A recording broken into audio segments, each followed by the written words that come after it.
Welcome back to Weaver and Loom, a part of the show where we take ancient wisdom and we weave it in with our everyday lives so that we can own our future and weave our destiny.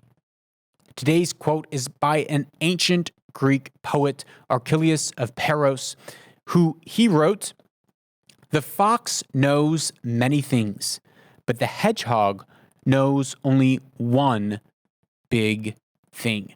Now, to break this down, it takes a little bit of explanation, but I got this originally from a book by John Lewis Gaddis, who wrote on grand strategy. A brilliant book. I love strategy, so I knew I would love this. And here's a clip of him explaining what the difference is between a hedgehog and a fox.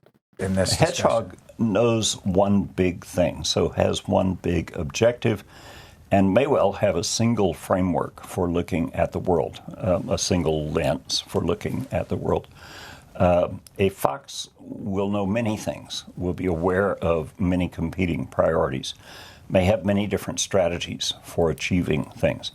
But a fox can lose a sense of direction because there is no one big central idea. And so an unfocused fox is just spinning wheels and operating off in a bunch of different areas. The obvious solution is to find ways to be both. The obvious solution is to find ways to be both. So he talks about the hedgehog has one big idea. It's centralized. It pulls all the resources to go in one direction. It doesn't see the pitfalls and the nuances in different ways. But the fox, he says, it knows many things. It's filled with many ideas. It can see all the potential problems. It knows everything that might come from the past, the histories of the past that could be a warning for the present. It can see the how if we go in this path of strategy, we could hit these other pitfalls, and we might need to pivot. The answer that he gives is we need to be both. We need to have our mind set on a singular vision. We need to be driven in a certain direction. And then as we move in our strategy towards that direction, we need to be agile. We need to be like a fox that sees things from different angles, that accepts warnings, and that's cautious in different ways, that's sly, that's making sure that it's being aware of its situation and navigating those problems appropriately. Another way that I've heard this explained is the difference between centralization and decentralization. I know here on the show, we talk a lot about decentralization. I like decentralization. I think it's just an amazing, powerful thing. But I've been told many times, and I think it's true, there is certainly there is a place for centralization, a centralization of vision, a centralization of organization, of standing people up, not just hoping that other people will stand themselves up.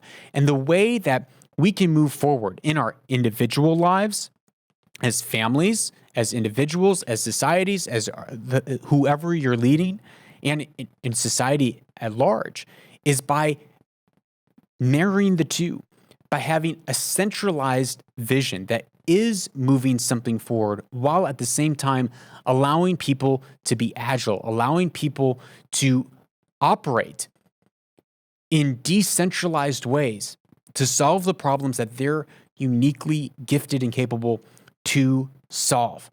And we can see this all the way back into the issue that we have with monopolized education system, government education system. It is good that I think it's good that the government gives some sort of boundaries and guidelines for what an education system should comprise of. We can't just have kids growing up not knowing how to read and write. I think it's good that there's a centralization, standardization, a standard to say this is the standard we want people in our society to meet. And yet, if we go too far and we monopolize it too much, then the whole thing dies and collapses in on itself because it can't see the pitfalls, and we begin to try to regulate everything from a centralized place. And that's where we can find the strengths of decentralization and independence, homeschooling. And that applies to other areas of our lives.